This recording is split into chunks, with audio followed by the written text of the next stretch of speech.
Boa noite a todos, sejam bem-vindos ao Viradão do Circuito Rio Info 2020. É um prazer enorme ter você aqui com a gente que está consolidando aí ao longo dos últimos anos essa identidade de ciência, tecnologia e inovação no interior do estado do Rio de Janeiro. Então é muito importante a gente pautar essas questões e discutir isso com vocês.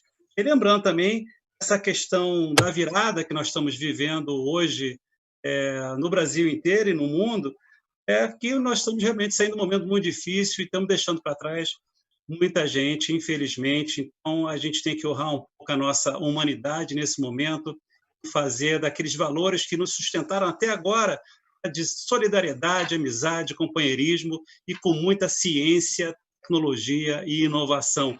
Hoje nós estamos falando sobre, na nossa mesa vai ser sobre a agenda digital aqui no estado do Rio de Janeiro. Temos 3 convidados no primeiro time. Primeiro é o Paulo Coelho, que vai falar sobre, vai dar uma perspectiva do Estado em termos de agenda digital e alinhando com o que vem acontecendo no mundo em termos de cidades inteligentes. Depois a gente vai passar a palavra para Axel Grael, que vai falar particularmente da experiência de Niterói, que já está desde 2007, 2008, já tem um regramento na área de ciência e tecnologia na cidade. Niterói é um baita exemplo de como é que a gente pode usar a ciência e tecnologia para o bem-estar social. E depois a gente passa a bola para o secretário, também lá de Teresópolis, Vinícius Oberg, que vai falar da lei de inovação recém-aprovada lá na cidade, e é a segunda cidade que entra aqui na região serrana do estado do Rio de Janeiro, nesse rol de cidades com uma lei de inovação. Petrópolis já tem a sua lei de inovação, Teresópolis agora se junta essa coletividade com lei de inovação, temos também Nova Iguaçu, Angra dos Reis, Maricá também com lei de inovação. É uma lei que está transbordando aqui no interior do estado do Rio de Janeiro. Mas, antes de passar a bola, deixa eu apresentar rapidamente os nossos convidados.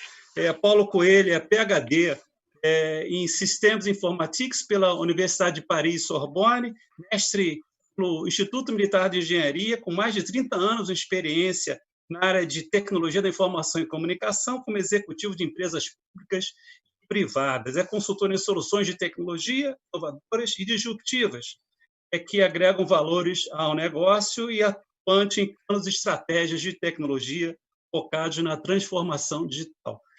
Axel Grael é engenheiro florestal, ambientalista, foi secretário de Planejamento e Orçamento e Modernização da Gestão de Niterói de abril de 2019 a maio de 2020. Possui 20 anos de experiência em cargos de primeiro escalão da administração pública, estadual e municipal. Fundador do movimento Resistência Ecológica, o MOR, em 1980. É isso aí, né? Legal. Né? Vinícius Albert Guedes, que é bacharel em marketing pela Escola Superior de Propaganda e Marketing, pós-graduado em desenvolvimento territorial pela UERJ, secretário municipal de Ciência e Tecnologia de Teresópolis, como já comentei, uma cidade que acabou de aprovar uma lei de inovação. Estamos ansiosos para saber como é que está funcionando em Teresópolis. Bom, Paulo, você sabe, tem 10 minutinhos aí para falar sobre esse alinhamento de agenda digital do mundo com o Estado e com as cidades e os municípios. Contigo, Paulo. Obrigado, Márcio. Bem, boa noite a todos. É um baita desafio a gente falar em 10 minutos sobre a agenda digital, que é um tema, primeiro, um entusiasmo que eu tenho em relação à agenda digital. Eu entendo, né, e acho que está claro, a gente vai mostrar as experiências que estão existindo no mundo, a transformação digital pode fazer a diferença para o desenvolvimento não só do interior do Estado, como do Estado como um todo, e do nosso país. Então, já vou pedir ao Jean que passe o primeiro slide. O nosso MC aí trabalhando na retaguarda.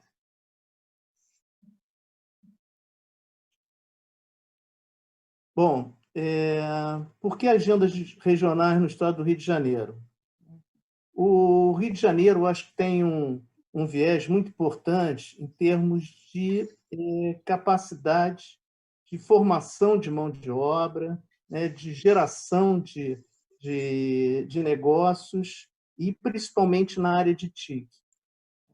E antes, muito mais do que fazer uma apresentação, eu gostaria de aproveitar o Viradão e fazer um chamamento para que juntos possamos construir uma agenda digital para o interior do Estado, Márcio, que foi a tua proposta. Então, eu estou aqui, vou apresentar em linhas gerais, rapidamente, mas já estou me prontificando a que a gente faça workshops, seminários, aí com as cidades que se interessarem, as regiões, para a gente aprofundar esse tema e realmente partir para algo concreto, que é uma agenda digital para o interior do Estado. Bom, o que é a agenda digital? A agenda digital é uma visão estratégica, né, de como a transformação digital, as novas tecnologias, as soluções inovadoras, tecnologias disruptivas como inteligência artificial, big data, ciência de dados, internet das coisas, blockchain, mas não só essas tecnologias mais inovadoras, mas também tecnologias mais usuais possam alcançar 3 grandes objetivos. Primeiro objetivo é o aperfeiçoamento da gestão governamental. A gente desburocratizar a máquina pública, digitalizar processos. Outro grande objetivo é a melhoria na qualidade e na agilidade da prestação de serviço ao cidadão e às empresas, né? Então, tem esses duas primeiras vertentes, que é focada em governo.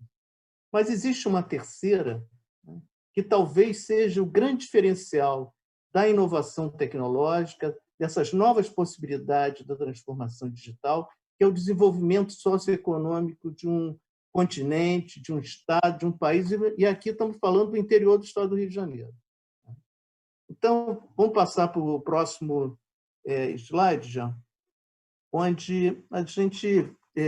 eu sou entusiasta desse tema, como vocês podem observar, e há cerca de 15 anos eu venho acompanhando o que tem sido feito no mundo, né? E aqui na América do Sul, em particular, o Chile, né, já tem uma agenda digital desde 2010, com foco em 2020. Né? Mas, bom, os continentes em geral, né? América do Norte, aqui na América do Sul, não só o Chile, o Uruguai, a Ásia é forte nesse tema, a gente sabe o desenvolvimento de China e Coreia, mas eu queria me concentrar um pouquinho na Europa, porque eu acho que a Europa é um modelo muito interessante para a gente replicar aqui no âmbito nacional, estadual e municipal. A Europa, né, em cima da sua estratégia 2020, construiu uma agenda digital Europa 2020. É um grande arcabouço para a Europa como um todo, mas o que é importante é que foram implementadas agendas digitais com vocações locais. Então, Portugal fortaleceu muito a educação, né? Há cerca de 15 anos, Portugal já tem as escolas ligadas a 100 mega, é um ponto aí que foi abordado em termos de conectividade. Portugal hoje é uma referência em inovação, atração de startups. Se a gente vai para a Espanha, cidades inteligentes, Barcelona e Santander são referências internacionais. Então, eu queria replicar exatamente esse modelo da Europa para a gente trazer, Márcio, Axel e Vinícius, para o nosso ambiente aqui, no estado do Rio de Janeiro. Essa agenda digital, normalmente, a gente não fica no âmbito teórico, conceitual, mas sim estabelece ações de curto, médio e longo prazo, com ações bem estruturantes, com metas, indicadores que são acompanhados. Como é que a gente deve construir essa agenda digital junto com vocês? Primeiro, já tem uma grande vantagem, né? Várias cidades que estão aqui no circuito já têm iniciativas de inovação, de cidades inteligentes, já existe aí um sistema educacional que me impressiona quando eu vejo, inclusive, alguns vídeos que foram passados aí, robótica na Unifeso, a IFE aí com games, etc. Sem falar que o próprio Rio de Janeiro, interconectado com o UF, com o ERJ e outras, o ERJ no interior, enfim. A gente tem iniciativa privada aí e universidades públicas e privadas muito atuantes. Mas a construção de uma agenda digital tem que partir da participação ativa, não só do governo, mas também da sociedade como um todo, por representantes de entidades privadas, da academia e da sociedade civil. Essa união, essa sinergia é que vai gerar uma agenda digital que abrange exatamente aqueles 3 componentes que eu falei e aquelas 3 vertentes. Aqui no Rio de Janeiro, em particular, eu tive a oportunidade de mostrar já o Márcio, o Jimenez, o próprio Blois e o Millet, a agenda digital, que foi um projeto, né, com recursos da FAPERJ. A PUC submeteu esse projeto. Em 2018 foram liberados recursos e foi construída essa agenda digital para o Estado do Rio de Janeiro em 2018. E agora a gente foi uma primeira fase, precisa prosseguir, mas ela pode ser um arcabouço para que a gente aproveite esse conhecimento. Eu estou à disposição de vocês para que a gente, com base nessa experiência, a gente possa reproduzir para o interior do Estado. Esse trabalho que foi desenvolvido, nós partimos, né, desse benchmark no mundo, mas a gente tem alguns pontos relevantes que eu gostaria de destacar rapidamente. O próximo, Jean, por favor.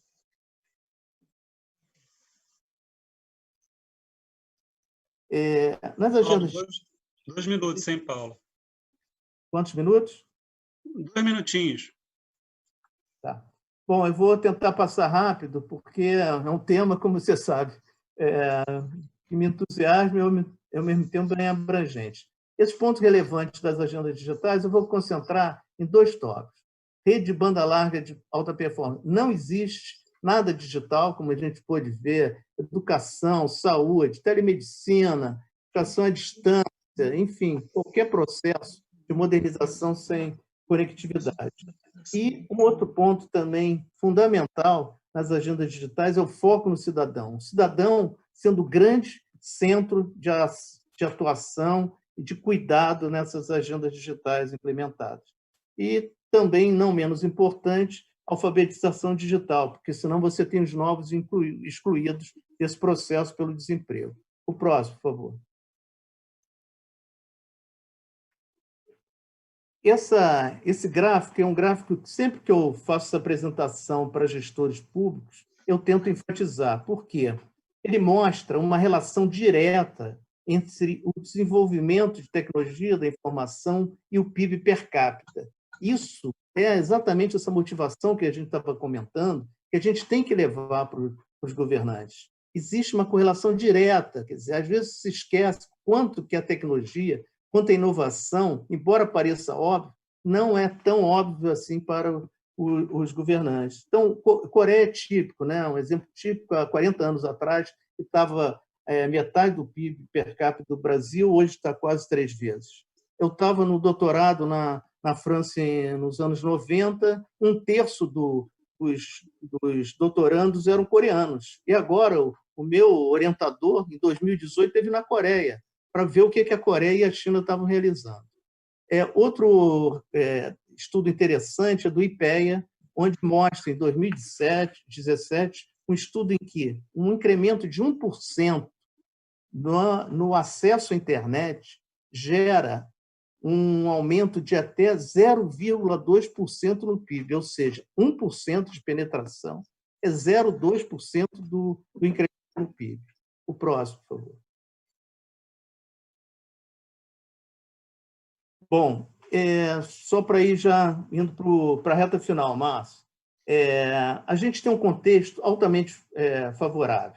Se a gente pensa no governo federal, a gente estava falando anteriormente sobre recursos, né? Tem recursos aqui da FAPERJ, que o Estado tem as suas dificuldades, vive um momento um pouco mais difícil, mas o governo federal tem um Plano Nacional de Internet das Coisas. Quando a gente fala em Internet das Coisas, tem os serviços derivados, que é Big Data, inteligência artificial, etc., né? E cartilha de cidade do BNDES. Então, investimento em cidade inteligente, também em saúde, né? E também a pequena agricultura, que é uma característica e vocação do interior do Estado, é incentivado pelo Plano Nacional de Internet das Coisas. E, além do governo digital, pela primeira vez, a gente tem uma secretaria de governo digital, né, dentro do Ministério da Economia. Então, a pauta, às vezes, são projetos. Eu acho que a agenda digital pode ser exatamente esse portfólio de projetos que a gente faça em parceria, em consórcio, e possa levar para reivindicar esse tipo de recurso. Por último, Jean, também no âmbito municipal, como a gente já comentou, existe uma sinergia grande entre os projetos de cidade inteligente, onde um plano diretor de cidade inteligente para aqueles que já começaram e aqueles que estão começando é fundamental, porque você tem um horizonte que transcende, como a agenda digital, a gente tem um horizonte de 10 anos, e ali você transcende um governo, você tem a garantia da apropriação pela sociedade daquelas metas, né? E estão totalmente alinhados com uma agenda digital.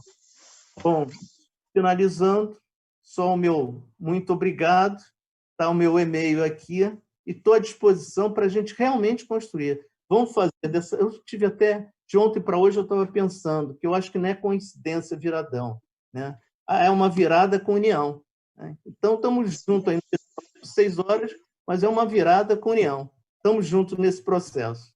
Obrigado, Marcos. Obrigado, Paulo.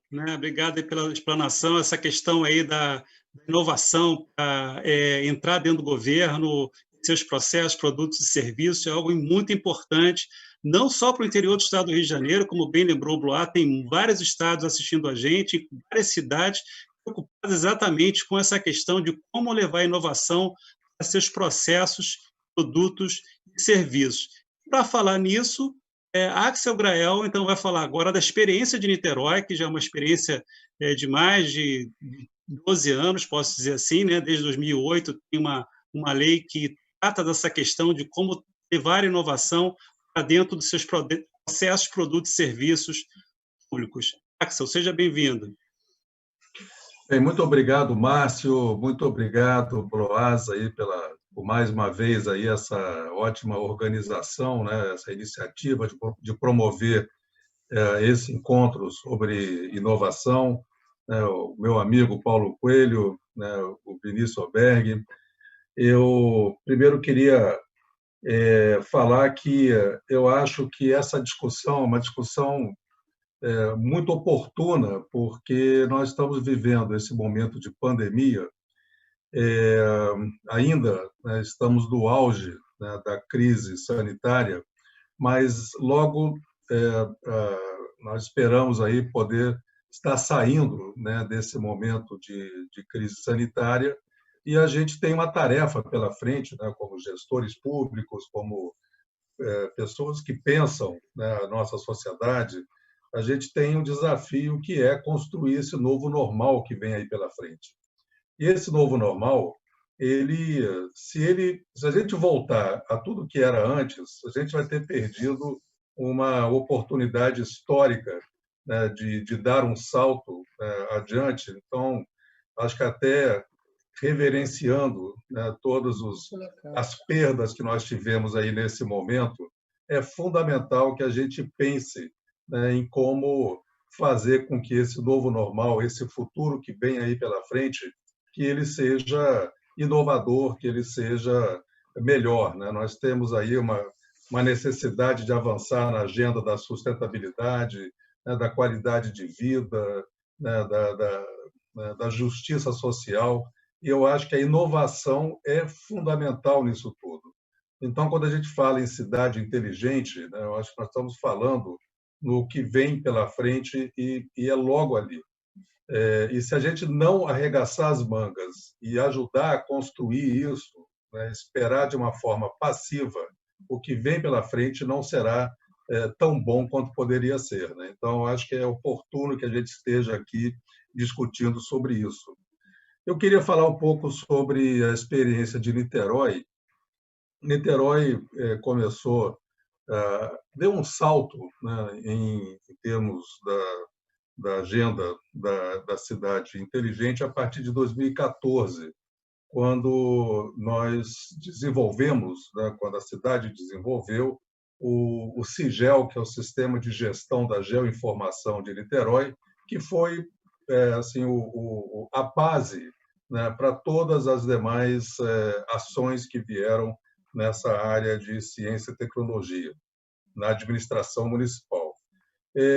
A partir daí veio, né, um investimento importante, né, que é o CISP, Centro Integrado de Segurança Pública, que instrumentalizou muito as ações das forças de segurança na cidade e permitiu que a cidade tivesse uma eficiência muito maior, né, no combate à violência.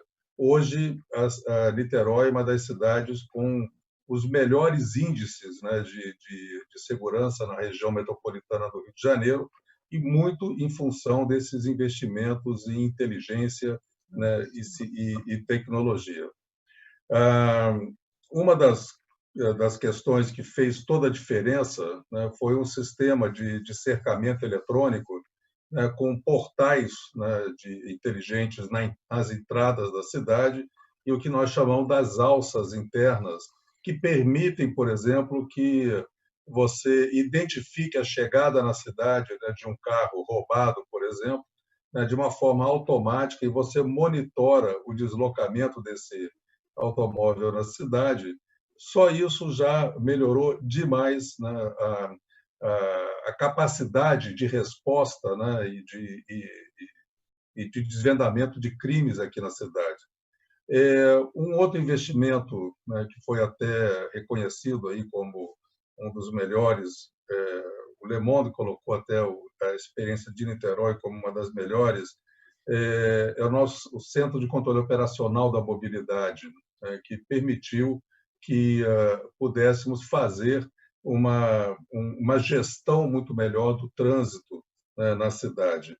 Foi feito também, implantado um centro de monitoramento, né, e operação para a defesa civil, enfim, vários investimentos que, por si só, já dariam, né, um avanço importante, mas a combinação, né, de todas esses recursos, né, dão um potencial de planejamento, né, e de gestão da cidade que é bastante poderoso. Também avançamos em aplicativos, né, que permitem que o cidadão tenha, né, uma capacidade de comunicação muito mais rápida das suas demandas. Aliás, esse é um dos problemas que a gente precisa pensar bastante. Nós estamos avançando muito, né? Então, nós temos aqui, por exemplo, o Colab. Através, né, de um celular, você faz chegar rapidamente a sua demanda. O grande desafio para a gente é pensar, né, na eficiência da nossa democracia mesmo, no sentido de respostas, né? Porque a velocidade da demanda vem em 3 cliques aqui no celular, e a nossa resposta volta na velocidade de uma lei 8666, né? Então, esse é um grande desafio para a gente, né? Porque gera uma frustração, porque as pessoas esperam que a resposta do poder público seja tão rápida quanto a tecnologia que você disponibiliza, né? Uma outra questão importante que Niterói avançou bem foi: não adianta você ter uma cidade inteligente se as pessoas não estão conectadas, se as pessoas não estão preparadas para usufruir, né, desses avanços todos, né? A cidade criou 20 telecentros, né, que estão colocados principalmente assim, nos bairros, né, mais periféricos, para formar profissionais, né, formar profissionais e formar pessoas que sejam capazes, né, de aproveitar todo esse conjunto de informações que são disponibilizadas. O Paulo Coelho participou conosco de alguns hacknites, né, que são uns eventos que são promovidos aqui, e isso tudo gera, né, todo um ambiente, né, de inovação, né? Você estimula as startups, né, e vai criando, né, toda essa ambiência. Mas se você não tiver, né, um cuidado, né, para evitar que você tenha, né, uma discriminação mesmo, né? Você tem um gap maior, né, entre o público, né, você acaba fazendo com que o distanciamento social seja ainda maior. Para concluir, eu queria falar mais uma vez sobre a questão da Covid e como que isso impulsionou também alguns avanços importantes, né? Uma das questões que nós geramos, né, em Niterói foi uma plataforma de autoavaliação, né, de informações em geral, né, em saúde e teleatendimento. Hoje, essa plataforma já está disponível, as pessoas estão podendo tirar dúvidas, né, seja sobre a Covid ou outros problemas de saúde, né, e são atendidos, né, de uma forma remota, evitando, né, que elas se desloquem para as unidades médicas e, às vezes, lá nessa unidade médica até se contaminar. Estamos trabalhando um nudgebot para doenças crônicas, né, com o objetivo de proporcionar mudanças, né, de comportamento e atitudes mais saudáveis, né? E desenvolvemos, para concluir, eu queria falar de uma experiência que Niterói está desenvolvendo com a Universidade Federal Fluminense. A universidade, né, como as demais do país, né, ela passou por um problema de financiamento grave, né, orçamentário, e Niterói fez um aporte de 25 bilhões de reais, né, para apoiar projetos, né, é um programa de desenvolvimento de projetos aplicados que selecionou 70 projetos, né, de pesquisa, de inovação, de solução para problemas prioritários da cidade, né, que foram todos eles elencados através das prioridades estratégicas da cidade e os objetivos de desenvolvimento sustentável também em Niterói. Então, daqui a gente tem uma expectativa que tenha muito mais estímulo à inovação na cidade de Niterói. Enfim, seriam essas as minhas contribuições aqui nesse momento para o nosso debate. Muito obrigado.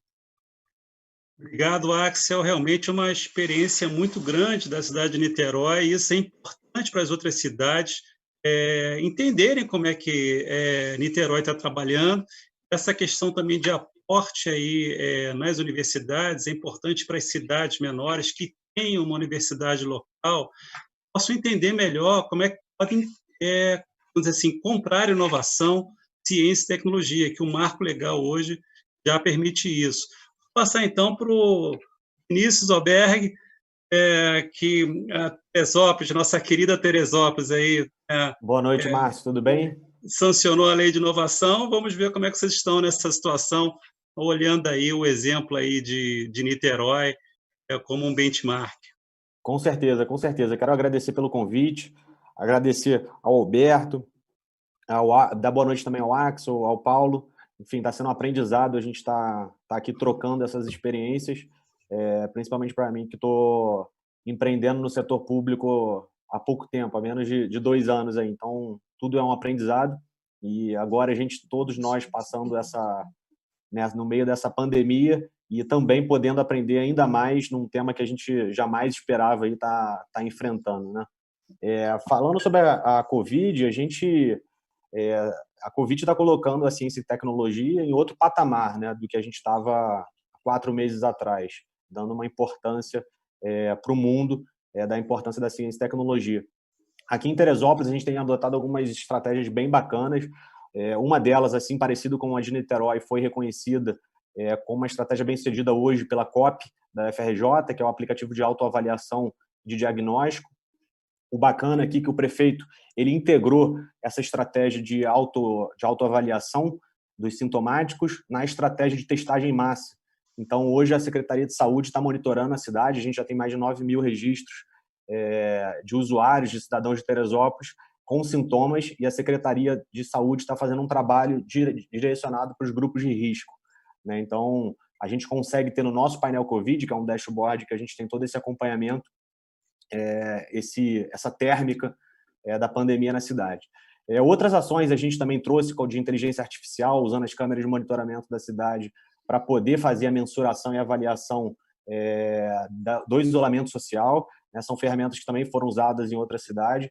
E o bacana, Márcio, que isso aí a gente tem feito muito trabalhando com inovação em rede, né? Trabalhando com startups da UFRJ, da COP, sem contratação direta, na verdade, com um trabalho de parceria mesmo de inovação em rede. Mas voltando para o nosso tema aqui, o bacana do nosso painel, que ele é transversal em tudo que vem sendo falado hoje no Viradão e o que vai ser falado ainda, né? A gente falou de educação, teve painel o Paulo falou de cidades inteligentes, a gente viu aí o case de Niterói, e mais tarde a gente vai falar também, né? Vocês vão apresentar um painel sobre vocações regionais. E aí eu acho bacana a gente entrar um pouco no propósito do Estado, né? A gente está falando de interior, então é bacana a gente entrar um pouco no propósito, nessa perda de identidade, a gente até estava falando isso ontem, nessa perda de identidade do Estado do Rio, que vive um conflito existencial, acredito que desde a fusão do Estado do Rio de Janeiro com o Estado da Guanabara, né? É uma fusão que até hoje não foi muito bem resolvida.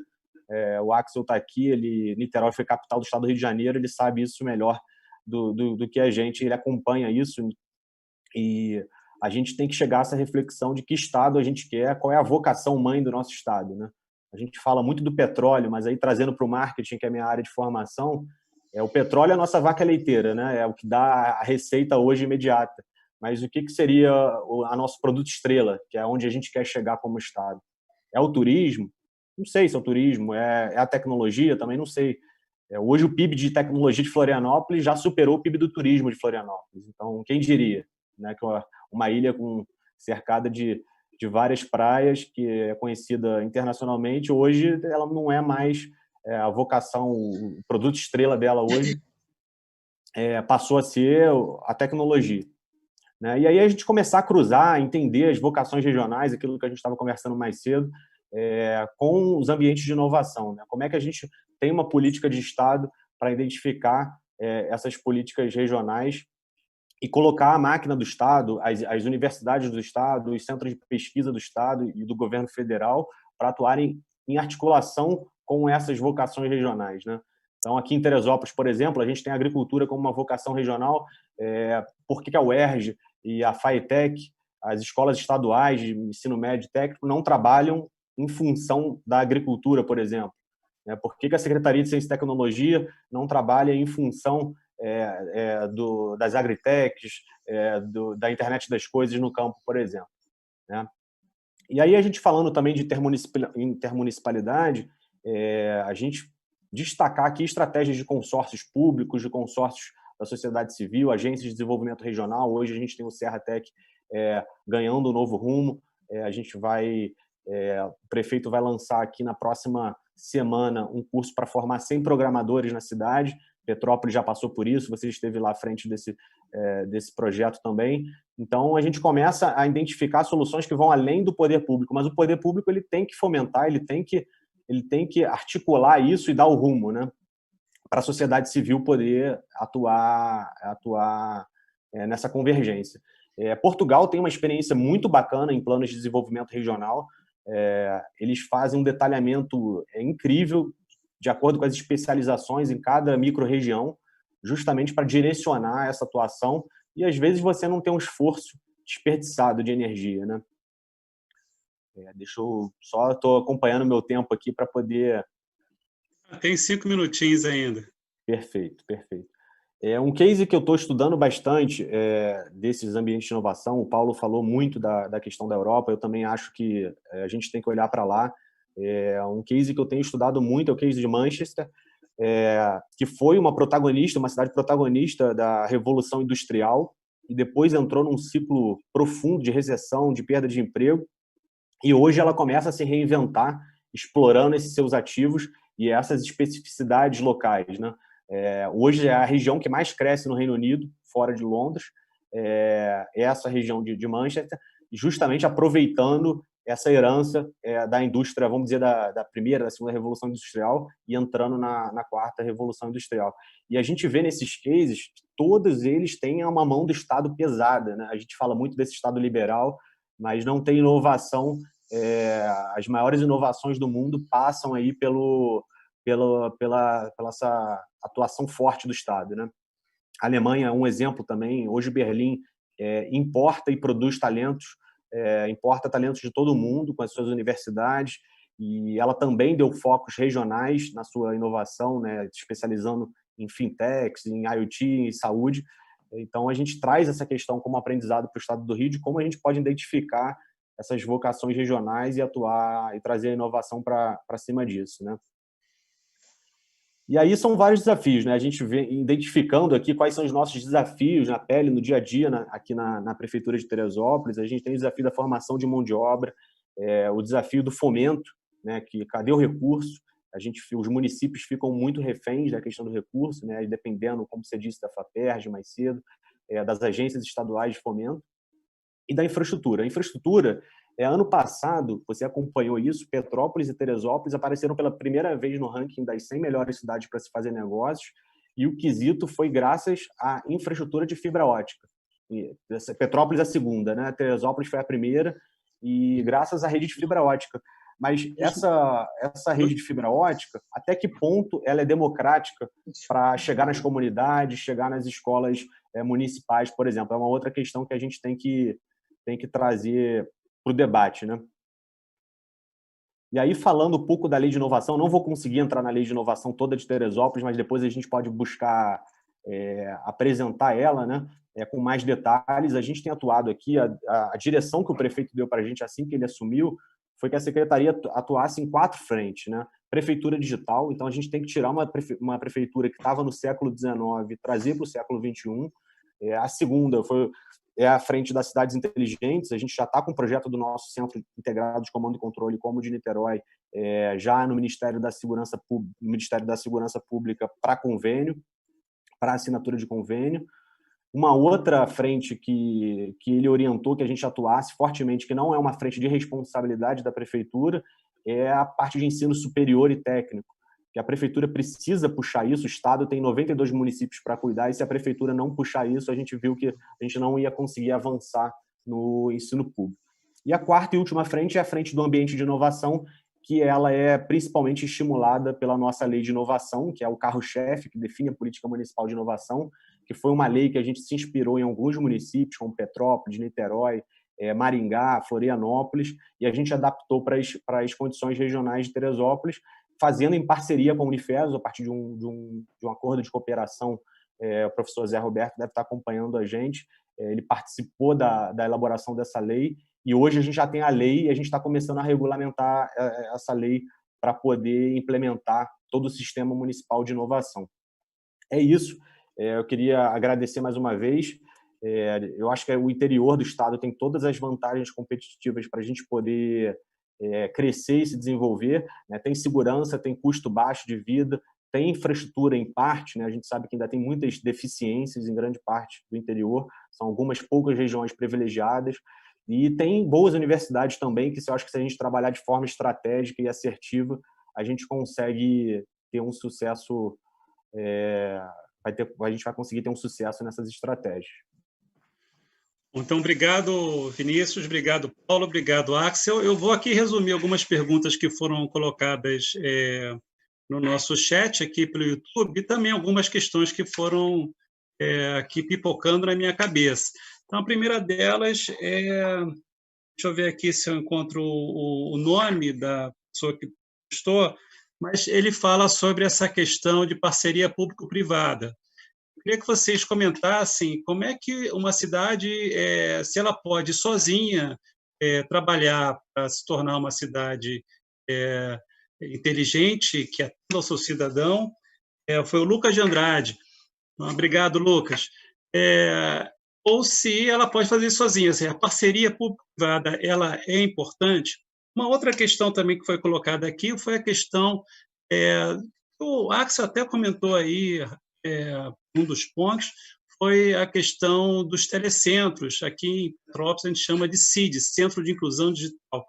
Então, assim, você vai para um lado, tem uma tecnologia de ponta, por outro lado, você tem uma sociedade que não consegue acompanhar a dinâmica do digital. Então, a segunda questão que eu estou colocando. E uma terceira questão, que geralmente as cidades, quando vão para essa questão de cidades inteligentes, elas usam a tecnologia para o controle e para a segurança. Esse é um ponto. Mas, pela Covid, a gente passa a ter outros pontos que são interessantes, um sistema de controle de saúde, por exemplo, ou um sistema de controle de educação. Ou seja, tem um centro de controle que olha a cidade pelo ponto de vista da educação, também pelo ponto de vista da saúde. Eu queria que vocês falassem um pouco sobre esses três assuntos aí, começar pelo Paulo.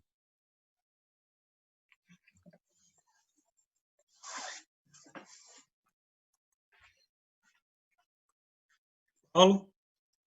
Está sem som, Paulo. Paulo? Está sem som, Paulo. Isso. Eu posso começar pela PPP? Isso, fica à vontade. Nós tivemos no governo do Estado tentativas de fazer um projeto de PPP de banda larga para todo o Estado do Rio de Janeiro. Foi feita toda a modelagem tecnológica, jurídica, econômico-financeira, mas aí o problema de fundo garantidor a gente não conseguiu colocar para frente.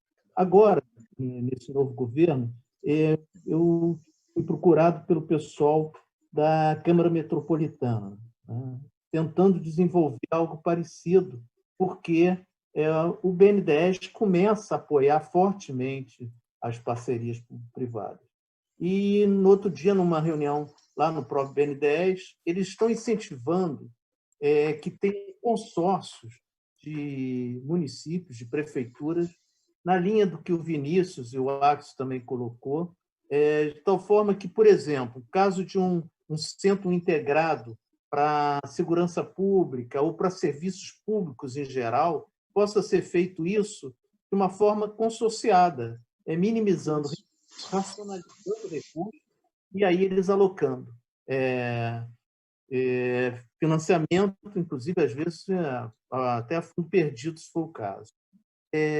Nesse caso específico das PPPs, eu acho que, mais uma vez, uma agenda digital, se a gente tem um portfólio de ações estruturado para o interior, eu acho que a gente concorre de forma muito mais ágil em relação a esse tipo de projeto. Então, acho que tem espaço, eu entendo que é o momento, né? Iluminação pública é outra alternativa que está aí é a bola da vez, né? Enfim, eu acho que o PPP é um caminho que está disponível, o BNDES pode ser um aliado importante, além do Banco Mundial, né? Okay. Obrigado, Paulo. Axel, suas considerações aí sobre essas três perguntas.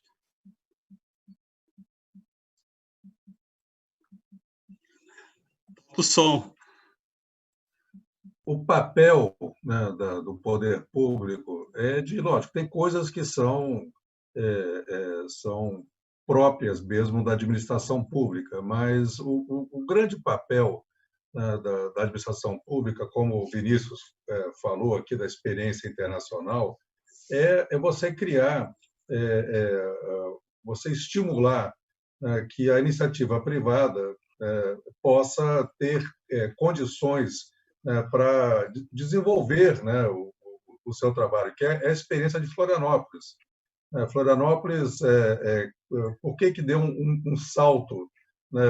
Porque eles criaram condições, criaram os estímulos corretos, né? E ciência e tecnologia tem muito isso. Quer dizer, uma coisa vai puxando a outra. Né? Quando você cria um ambiente, né, para fixar, né, que é uma das prioridades aqui em Niterói, você fazer com que todas essas startups, todos esses profissionais formados, né, nas universidades aqui, né, para a área de ciência e tecnologia, encontrem na cidade as condições de desenvolver, né, as suas empresas, as suas startups, e não migrem, né, por exemplo, para o Rio de Janeiro.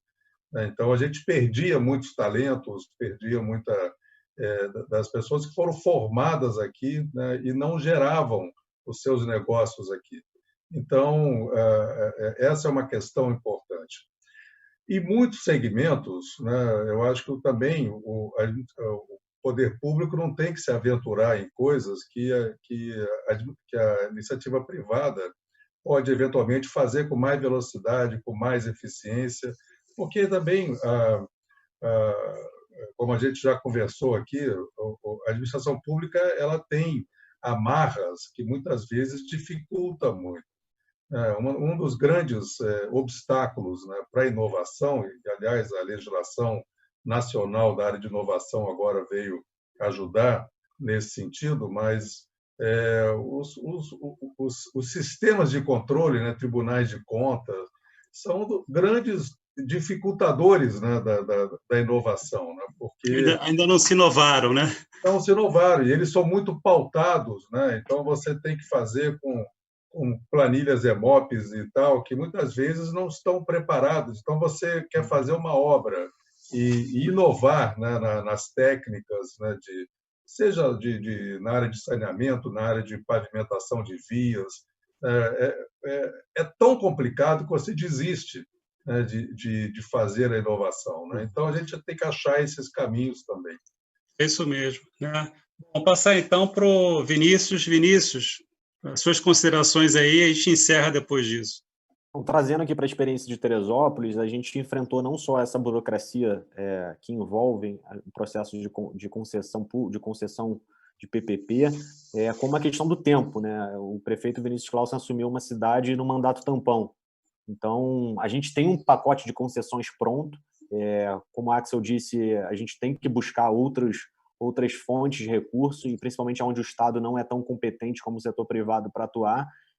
Mas a gente adotou aqui, por exemplo, eu vou dar um exemplo, uma solução alternativa que não chega a ser uma PPP, mas é uma parceria com o setor privado, que foi através de um decreto, que ele fez, o decreto de doação do bem. A cidade estava numa situação de calamidade quando ele assumiu, então a gente precisou trazer o setor privado para ajudar a gente a resgatar o município. Então ele fez esse decreto de doação do bem e a gente conseguiu, através de uma parceria com uma empresa local da cidade de fibra ótica, a doação para a gente levar fibra ótica para hoje quase 90% das escolas, quase 90% das unidades de saúde, que está proporcionando a gente levar prontuário eletrônico para a saúde, que está proporcionando a gente levar laboratórios de informática de qualidade para as escolas. Então, essa foi uma solução que a gente adotou, mas mesmo assim a gente ainda tem muitas amarras. Teresópolis tem uma área rural muito grande e a gente não conseguiu ainda um programa do governo federal de internet para todos, internet rural. O Verli falou isso hoje mais cedo aqui, da dificuldade de se acessar esses programas de internet 4G no campo, mas a gente conseguiu um avanço muito bom com uma parceria com o setor privado nesse sentido. Aí é um exemplo que eu posso dar da experiência que a gente vem tendo aqui na cidade. Uhum. Bom, obrigado então ao Paulo Coelho, obrigado ao Axel Grael, obrigado ao Vinícius Albergo. Assim, foi um papo muito bom, a gente deu muitos exemplos de como as cidades podem alavancar suas áreas de ciência e tecnologia, é importante para todas as cidades, particularmente aqui no interior do estado, e eu fico nesse encerramento aí, agradecendo a todos e também dizendo que acabei de lançar um livro aí, o Bloar vai divulgar em breve, eu também já estou divulgando uma degustação sobre ciência e tecnologia no interior do estado do Rio de Janeiro, uma leitura aí particular, muito bom, né, sobre esses anos aqui no interior do estado e em Petrópolis. Então, um grande abraço, Paulo, um grande abraço, Axel, obrigado pela presença, obrigado, Vinícius, grande abraço a todos.